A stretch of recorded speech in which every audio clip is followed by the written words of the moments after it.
बेटा आज का जो हमारा टॉपिक है, जो हमारी यूनिट है, वो है इलेक्शन। इलेक्शन मीन्स चुनाव। तो सबसे पहले बेटा आपको यह पता होना चाहिए कि what is the meaning of election. चुनाव का मतलब क्या होता है? बेटा चुनाव एक ऐसी प्रक्रिया है जिसमें मतदाता अपने प्रतिनिधि को चुनता है। उसको क्या कहते हैं? चुनाव कहते हैं। बेटा चुनाव को जानने से पहले आपको यह पता होनी चाहिए कि प्रत्येक देश की अपनी एक सरकार होती है। किसी देश में राजतंत्र है, किसी देश में तानाशाह है और किसी देश में लोकतंत्र है। लोकतंत्र का मतलब क्या है बेटा? लोकतंत्र शासन प्रणाली उस शासन प्रणाली को कहते हैं जो जनता का जनता के लिए जनता द्वारा शासन है। अर्थात भारत में जिस सरकार की स्थापना की गई है, जिस शासन की, वह क्या है?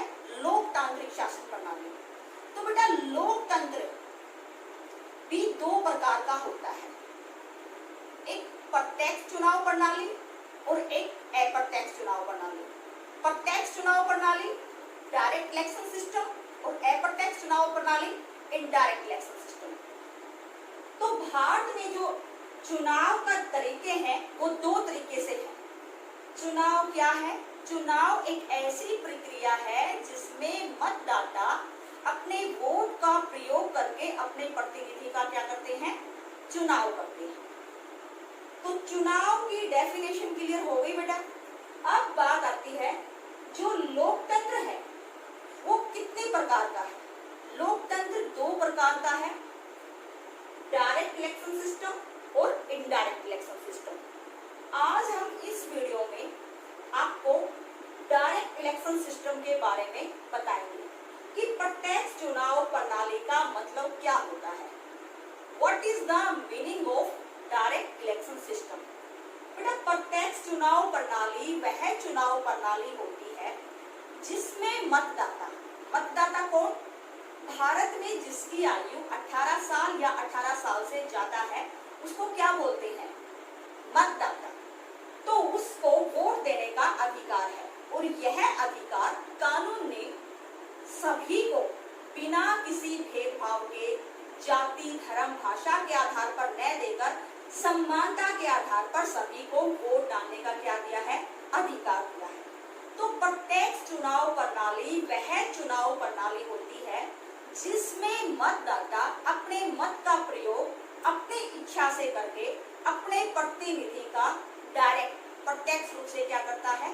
चुनाव करता है। बेटा प्रत्यक्ष चुनाव प्रणाली में हम लोकसभा के एमपी, जिसको मेंबर ऑफ पार्लियामेंट और हिंदी में उसे क्या बोलते हैं?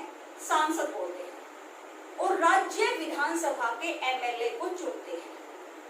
लोकसभा के एमपी और राज्य विधानसभा के MLA member of legislative assembly, जिसको हिंदी में क्या बोलते हैं? विधायक बोलते हैं। इन दोनों को हम डायरेक्ट इलेक्शन सिस्टम के माध्यम से चुनते हैं। जैसे लोकसभा में हरियाणा के लिए 10 एमपी चुने जाते हैं और हरियाणा विधानसभा में टोटल एमएलए की संख्या कितनी है?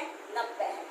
तो बेटा इनको डायरेक्ट रूप से चुना जाता है जिसमें मतदाता स्वयं वोट डालता है, डायरेक्ट प्रत्यक्ष रूप से अपने प्रतिनिधि को चुनता है।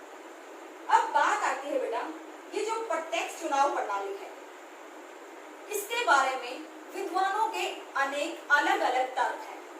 कुछ इसको क्या मानते हैं? इसके फेवर में है कि यह प्रणाली बिल्कुल राइट है, और कुछ इसके अगेंस्ट है, यानी कि प्रत्यक्ष चुनाव प्रणाली के बारे में हम इसके पक्ष में भी तर्क देंगे और इसके विपक्ष में भी तर्क देंगे। तो प्रत्यक्ष चुनाव प्रणाली के बारे में जो सबसे पहला पक्ष में तर्क है बेटा वो क्या है? अधिक लोकतांत्रिक प्रणाली, डेमोक्रेटिक सिस्टम। बेटा प्रत्यक्ष चुनाव प्रणाली कैसी प्रणाली है? लोकतांत्रिक है। लोकतंत्र का मतलब क्या है? जनता का, जनता के लिए, जनता द्वारा, यानी इसमें इस चुनाव में जनता स्वयं भाग लेगी, अपने पसंद के उम्मीदवार को स्वयं चुनेगी, स्वयं वोट डालेगी। तो प्रत्यक्ष चुनाव प्रणाली का जो तरीका है बेटा वो कैसा है? लोकतांत्रिक प्रणाली पर ये क्या है, आधारित है, इसलिए इसको हम लोकतांत्रिक ज्यादा मानते हैं। दूसरी जो इसके पक्ष में तर्क है बेटा, वो क्या है कि मतदाताओं और प्रतिनिधियों में सीधा संपर्क, डायरेक्ट संपर्क है। मतदाता कौन, जो वोट डालते हैं, और प्रतिनिधि कौन, जो चुनाव में खड़े होते हैं। तो प्रत्यक्ष चुनाव प्रणाली में मतदाता और प्रतिनिधियों में सीधा संपर्क होता है, क्योंकि प्रतिनिधि जाकर जनता से रूबरू मिलते हैं, उनके आगे अपने विचार प्रकट करते हैं और जनता की समस्याएं सुनते हैं। जनता भी डायरेक्ट उन प्रतिनिधियों से मिलती है। यानी कि इस प्रणाली का जो सबसे अच्छा पक्ष है वो यही है कि मतदाताओं और प्रतिनिधियों में क्या होता है बेटा, सीधा संपर्क है। दूसरी जो इस प्रणाली के पक्ष में तर्क दिया गया है वो क्या है, पॉलिटिकल एजुकेशन। इट मीन्स राजनीतिक शिक्षा। प्रत्यक्ष चुनाव प्रणाली में लोगों को राजनीतिक शिक्षा मिलती है। अब आप पूछोगे कि कैसे राजनीतिक शिक्षा मिलती है? बेटा, प्रत्येक पॉलिटिकल पार्टी अपने फेवर में प्रचार करती है, अपनी नीतियों के बारे में बताती है, जनता से रूबरू होती है, तो लोगों को यह पता चल जाता है कि इलेक्शन कब होने वाले हैं, कौन सी पार्टी मैदान में है, किस पार्टी से किस उम्मीदवार को टिकट मिला है, कौन सी पार्टी बहुमत में है, कौन सी पार्टी हार का मुंह देखेगी। इससे लोगों में जो राजनीतिक शिक्षा है, जो पॉलिटिकल एजुकेशन है, उनके ज्ञान में क्या होती है, वृद्धि होती है। अनपढ़ व्यक्ति भी चुनाव के समय राजनीति में पूरा क्या दिखाते हैं, इंटरेस्ट दिखाते हैं, कि अनपढ़ व्यक्ति की भी राजनीति में रुचि दिखाई देती है। तो प्रत्यक्ष चुनाव प्रणाली का जो तीसरा फेवर है वो क्या है कि लोगों को बेटा इसमें क्या मिलती है, राजनीतिक शिक्षा। अगला जो प्रत्यक्ष चुनाव प्रणाली का पक्ष है वो है बेटा अधिकार और कर्तव्यों का ज्ञान।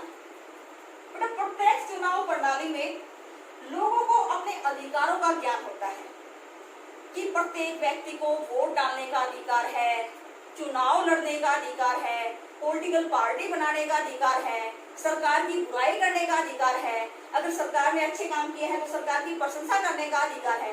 तो इन सब अधिकारों की जानकारी लोगों को क्या होती है, प्राप्त होती है। और इसी तरह इस प्रत्यक्ष चुनाव प्रणाली के माध्यम से लोगों को कर्तव्यों का पता चलता है कि वोट देने का भी उनका कर्तव्य है, मौलिक ड्यूटी बनती है उनकी, हमें राष्ट्र का सम्मान करना चाहिए, देशभक्ति की भावना होनी चाहिए, लोगों के अपने अधिकारों के प्रति सचेत होना चाहिए। यानी कि प्रत्यक्ष चुनाव प्रणाली के माध्यम से लोगों को अपने अधिकारों के ज्ञान के साथ साथ कर्तव्यों में भी क्या होती है, वृद्धि होती है। पढ़े लिखे व्यक्ति को अपने अधिकारों का ज्ञान होता है। अगर कोई व्यक्ति किसी के शारीरिक या मानसिक रूप से किसी का शोषण करता है तो उसके प्रति आवाज उठा सकता है। और राजनीति की बहुत सारी शिक्षा हमें प्रत्यक्ष चुनाव प्रणाली के माध्यम से मिलती है। अगला जो पक्ष है वो है बेटा मतदाताओं में आत्मसम्मान की भावना। प्रत्यक्ष चुनाव प्रणाली में बेटा मतदाताओं में आत्मसम्मान की भावना बढ़ती है। वो भावना क्यों बढ़ती है? क्योंकि लोगों को यह पता चल जाता है कि उन्हें वोट देने का अधिकार है। तो अपने आप को वो क्या महसूस करते हैं, गर्व महसूस करते हैं कि हमें वोट देने का अधिकार है, हम वोट देंगे तब हमारी सरकार बनेगी और सरकार हमारे अनुरूप होगी। तो इससे क्या होता है, मतदाताओं में सेल्फ कॉन्फिडेंस की भावना आती है। वरना अगर देश में तानाशाह गवर्नमेंट हो तो किसी भी व्यक्ति को वोट डालने का अधिकार नहीं होता। ऐसे में हम गुलाम बनकर जीते हैं। तो लोकतांत्रिक शासन प्रणाली में तो हमें बहुत सारे अधिकार मिले हुए हैं, तो इससे हमारा सेल्फ रिस्पेक्ट क्या होता है, बढ़ता है। अगली जो डायरेक्ट इलेक्शन की जो फेवर में है वो है बेटा प्रतिनिधि उत्तरदायित्व निभाते हैं। प्रत्यक्ष चुनाव प्रणाली में बेटा जो प्रतिनिधि होते हैं उनमें उत्तरदायित्व की भावना होती है। क्यों? क्योंकि वो जनता के सामने डायरेक्ट जाते हैं, उनको आश्वासन देते हैं कि सत्ता में आने के बाद हम जनता के हित में ये कार्य करेंगे, आपकी बातों को सुनेंगे, आपकी समस्याओं का क्या करेंगे, समाधान करेंगे। क्योंकि उन्हें क्या चाहिए, उन्हें बहुमत चाहिए। तो बहुमत के लिए वो जनता के प्रति पूरी तरह क्या होते हैं, उत्तरदायित्व होते हैं। अगर जनता के हित में वो कार्य नहीं करेंगे तो अगले चुनाव में जनता उनको क्या कर देगी, खदेड़ देगी। इसलिए प्रत्येक प्रतिनिधि जनता के प्रति जवाबदेह होता है, उत्तरदायित्व की उसमें भावना होती है। अगला जो इसके पक्ष में तर्क है बेटा, वो है भ्रष्टाचार की संभावना कम होती है। बेटा जो प्रत्यक्ष चुनाव प्रणाली है उसमें भ्रष्टाचार की संभावना बहुत ही कम होती है। क्यों कम होती है? क्योंकि लोगों को वोट डालने का अधिकार है। वो बिना किसी भय के, बिना किसी डर के, बिना किसी लोभ के अपनी मर्जी से वोट डालकर अपने प्रतिनिधि को चुनते हैं। ये नहीं है कि भ्रष्टाचार की भावना व्याप्त है। आजकल हर व्यक्ति क्या है, पढ़ा लिखा है, भ्रष्टाचार से दूर है, इसलिए जो प्रत्यक्ष चुनाव प्रणाली है वो भ्रष्टाचार प्रणाली से पूरी तरह क्या है, दूर है। ये तो थी बेटा प्रत्यक्ष चुनाव प्रणाली के पक्ष में तर्क।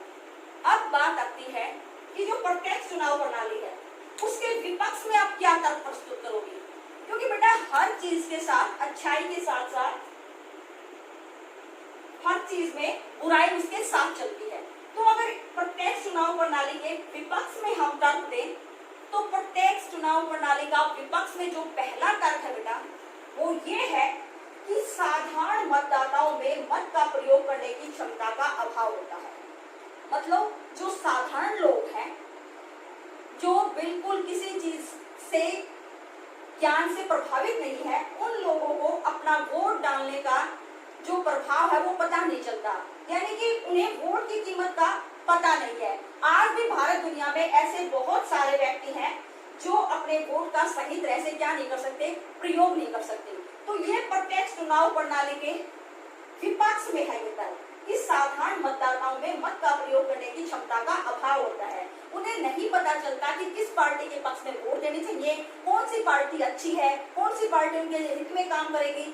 वो गुमराह हो जाते हैं और ऐसे लोगों का फायदा जो भ्रष्ट पॉलिटिकल नेता है वो उठाते हैं। तो सबसे बड़ा विपक्ष में यही तर्क दिया गया है। जो अगला तर्क है बेटा विपक्ष में वो ये है कि अनुचित प्रचार। प्रत्यक्ष चुनाव प्रणाली में अनुचित प्रचार किया जाता है। लोग प्रचार के टाइम बहुत सारी अनाउंसमेंट कर जाते हैं कि हम सत्ता में आने के बाद ये करेंगे, वो करेंगे। मतलब ये व्यवहारिकता से सीधा संबंध नहीं रखते, व्यवहारिकता से इनका कोई संबंध नहीं होता। ये हवा में बातें करते हैं, अनुचित प्रचार करते हैं। एक पार्टी दूसरी पार्टी पर कलंक लगाती है, एक पार्टी दूसरी पार्टी को भ्रष्टाचार में लिप्त बताती है और राजनेता आपस में लड़ते हैं। इससे जनता को समझ में नहीं आता कौन ठीक है और कौन गलत है। तो इसके विपक्ष में जो दूसरा तर्क दिया गया है वो यही है कि प्रत्यक्ष चुनाव प्रणाली में अनुचित प्रचार किया जाता है, झूठे प्रचार किए जाते हैं, लोगों को गुमराह किया जाता है। अगला जो विपक्ष में तर्क है वो ये है बेटा खर्चीली प्रणाली। खर्चीली प्रणाली कैसे है?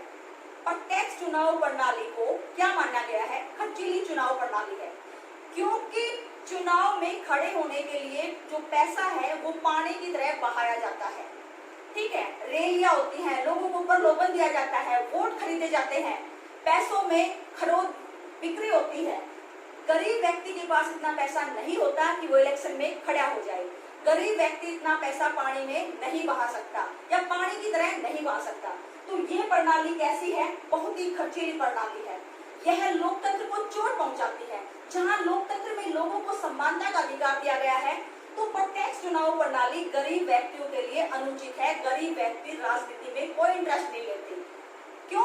क्योंकि इसमें सब कुछ पैसे का रोल है। जिनके पास पैसा है वो लोग इलेक्शन लड़ते हैं, वो लोग सत्ता में आते हैं जो पैसे को पानी की तरह बहाते हैं। अगला जो विपक्ष में तर्क है बेटा वो ये है बुद्धिमान चुनाव में भाग नहीं लेते। बेटा ये बात पूरी तरह सच है कि जो समाज का बुद्धिजीवी वर्ग है वो इस दलगत राजनीति से दूर है, वो राजनीति में रुचि लेता ही नहीं है। क्योंकि जो राजनीति है ये वर्तमान समय में गंदगी का एक प्रतीक या सूचक बन गई है, जिसमें गलत लोगों को ज्यादा शामिल किया गया है। तो बुद्धिजीवी जो वर्ग है वो राजनीति से अपने आप को क्या रखते हैं? दूर रखते हैं, जो कि लोकतंत्र के लिए क्या है? नुकसान है। अगला जो विपक्ष में तर्क है बेटा वो ये है दलगत भावना को बढ़ावा देना।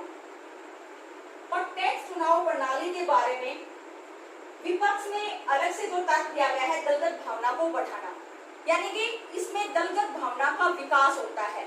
किसी व्यक्ति का रुझान किसी पॉलिटिकल पार्टी की तरफ होता है, किसी का किसी की तरफ होता है और लोग सत्ता में आने के लिए एक दूसरे पर कलंक लगाते हैं, एक दूसरे पार्टी को नीचा दिखाते हैं और इससे क्या होता है, लोकतंत्र को नुकसान होता है। तो बेटा ये थे प्रत्यक्ष चुनाव प्रणाली के विपक्ष में तर्क। आज हमने आपको जो पढ़ाया है वो what is the meaning of election, चुनाव का मतलब क्या है। चुनाव एक ऐसी प्रक्रिया है जिसमें मतदाता अपने प्रतिनिधि को चुनता है। चुनाव भी बेटा दो प्रकार के होते हैं, प्रत्यक्ष और अप्रत्यक्ष। प्रत्यक्ष में जनता स्वयं वोट डालकर अपने प्रतिनिधि का चुनाव करती है, जिसमें लोकसभा के एमपी का चुनाव हम डायरेक्ट रूप से करते हैं, राज्यसभा के विधानसभा के जो एमएलए हैं वो हम डायरेक्ट रूप से चुनते हैं, और दूसरी जो चुनाव प्रणाली है वो है इनडायरेक्ट अप्रत्यक्ष चुनाव प्रणाली। अप्रत्यक्ष चुनाव प्रणाली में पहले मतदाता अपने प्रतिनिधि को चुनता है, फिर वो प्रतिनिधि अपने उम्मीदवार को चुनते हैं। यानी कि आज हमारा जो पॉइंट है पढ़ाने का वो कौन सा है, इलेक्शन। और इलेक्शन में जो हमने आज पढ़ाया है वो हमारी यूनिट है डायरेक्ट इलेक्शन सिस्टम, प्रत्यक्ष चुनाव प्रणाली। प्रत्यक्ष चुनाव प्रणाली होती क्या है और प्रत्यक्ष चुनाव प्रणाली के पक्ष में हमने कौन से तर्क दिए हैं, और प्रत्यक्ष चुनाव प्रणाली के पक्ष में तर्क के साथ साथ विपक्ष में हमने क्या तर्क दिए हैं। अब बात आती है बेटा निष्कर्ष की। निष्कर्ष के रूप में हम कहें तो लोकतांत्रिक शासन प्रणाली विश्व में सबसे अच्छी शासन प्रणाली है, क्योंकि लोगों को बहुत सारे अधिकार प्राप्त हैं। जनता का जनता के लिए जनता द्वारा शासन है। प्रत्येक व्यक्ति पॉलिटिकल पार्टी बना सकता है, चुनाव लड़ सकता है, सरकार की अच्छाई बता सकता है, बुराई बता सकता है, अधिकारों का ज्ञान होता है। लेकिन बेटा इसमें भी अच्छाइयों के साथ कुछ बुराइयां भी जुड़ी हुई हैं। जब हम इन बुराइयों को दूर कर देंगे तो लोकतांत्रिक शासन प्रणाली विश्व की सबसे अच्छी शासन प्रणाली है। धन्यवाद।